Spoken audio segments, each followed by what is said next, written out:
Good morning, Grays Harbor County. My name is Danica Davis. I am the Noxious Weed Coordinator for Grays Harbor, and I'm here today to talk with you about knotweed. So this is knotweed. It is an extremely invasive Class B noxious weed that has been selected for control in Grays Harbor County along a couple of river systems that we have project areas at.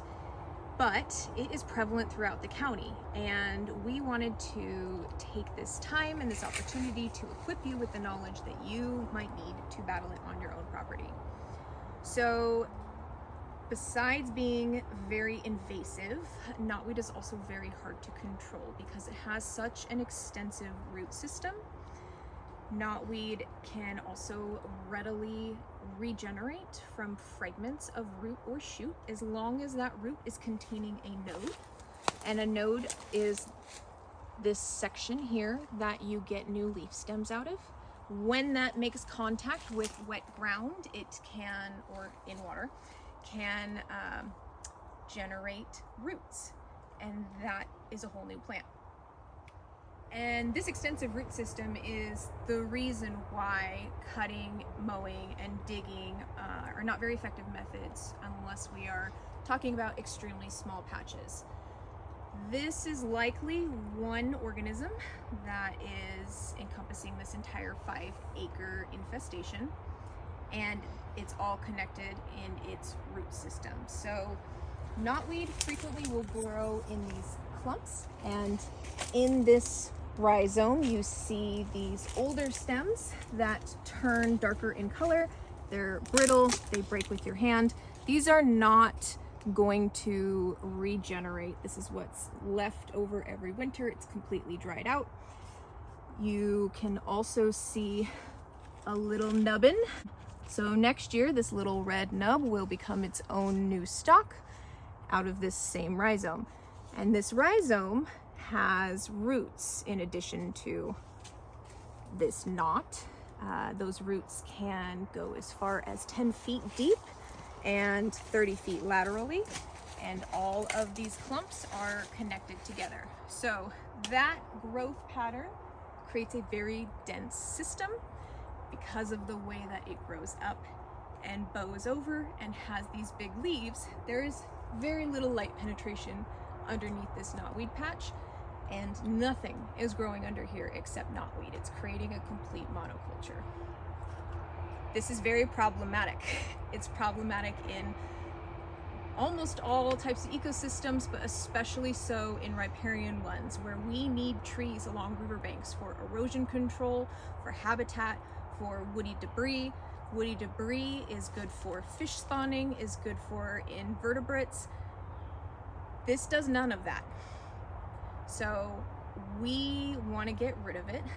In Washington state, it is required that you have an herbicide license in order to spray in riparian areas with an aquatic endorsement. But for everybody who does not live on the river, we're going to give you some good instruction here today about how to take care of this pest on your property. So essentially the only ecosystem service that knotweed provides is for pollinators. Because these flowers are produced late season, it is something that we often see pollinators frequenting. So when we give you advice about when to spray, if pollinators are a concern, we are going to recommend that you spray either very early in the day or early in the season or late in the season. So a lot of these stems right now have no flowers on them. There are no pollinators that are visiting these guys. They're no longer producing pollen. And then after that, it will go into seed. So here's what knotweed seeds look like. And knotweed seeds are actually not very viable. This plant primarily reproduces through root and shoot fragments, not very often through seed, which is why spraying late in the season after the flowers have already dropped is still a very effective method for control of knotweed.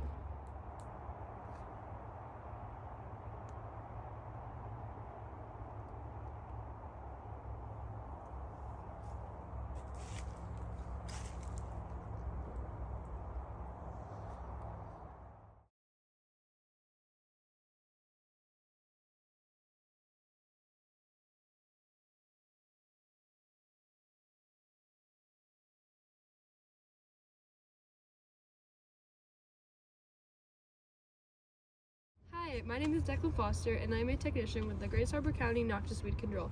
Today, I'm going to be mixing using Polaris for a knotweed. So, some things that we want to bring your attention to. The first being, Declan has turned on the water. Prior to mixing, she's going to fill her backpack about halfway. This will allow for the herbicide to be more uniform within the backpack. Another thing I'd like to bring your attention to is this bin of kitty litter we have right here. That is for the purpose of any accidental spills.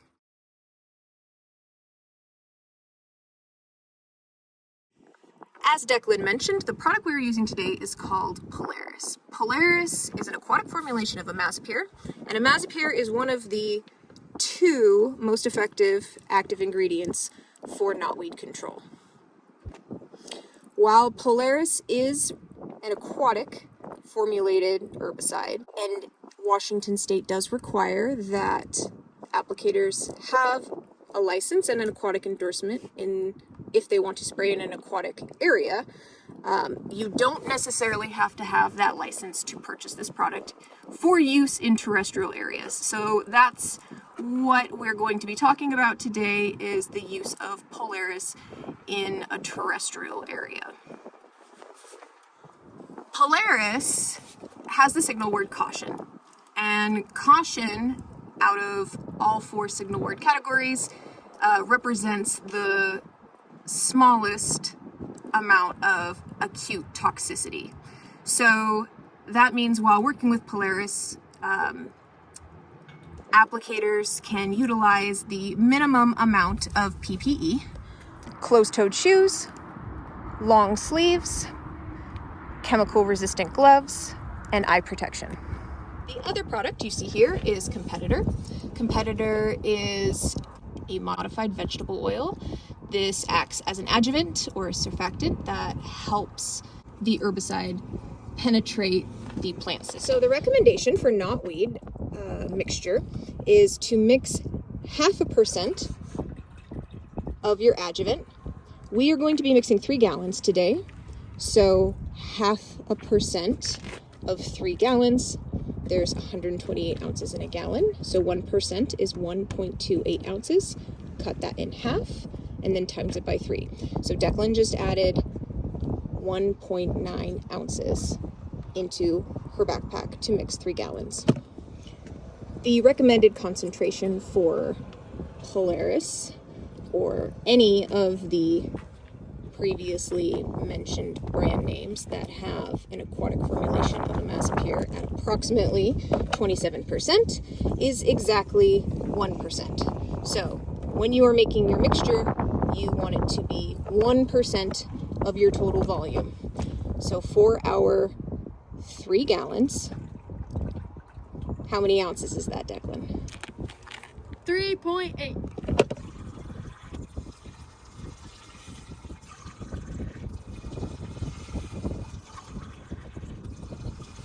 Amazing. It's very important to triple rinse after every component in this backpack. Also, your containers, when they are emptied, when you've used all of your product, you want to triple rinse those before disposal. So the last thing that Declan's going to do here is add our blue dye. Now we use indicator dye to help us keep track of what has been sprayed and what needs to be sprayed. The cool thing about this bottle is she'll squeeze it, it'll go up into that little tiny compartment, and then she can pour it in. Blue dye is probably the messiest part of this whole process.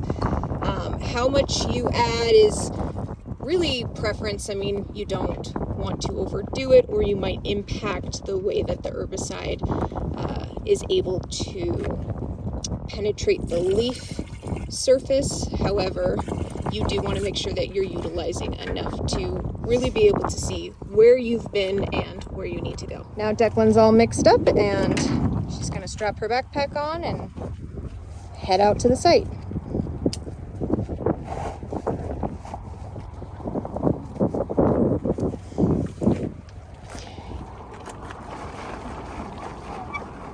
So Declan is spraying the knotweed out here. She's using a pretty fine mist. And you only need to spray the leaf surfaces until wet. They don't need to be dripping. Declan's able to use a finer mist out here because we have some vegetation barrier from wind. It's not windy out here, and there's not a lot of, or there's not any desirable vegetation. Make sure that if you are spraying in an environment like this, that you are being really thorough to look for tiny little sprigs like this guy. Because as I said, a lot of times these knotweed pieces will all be connected underground.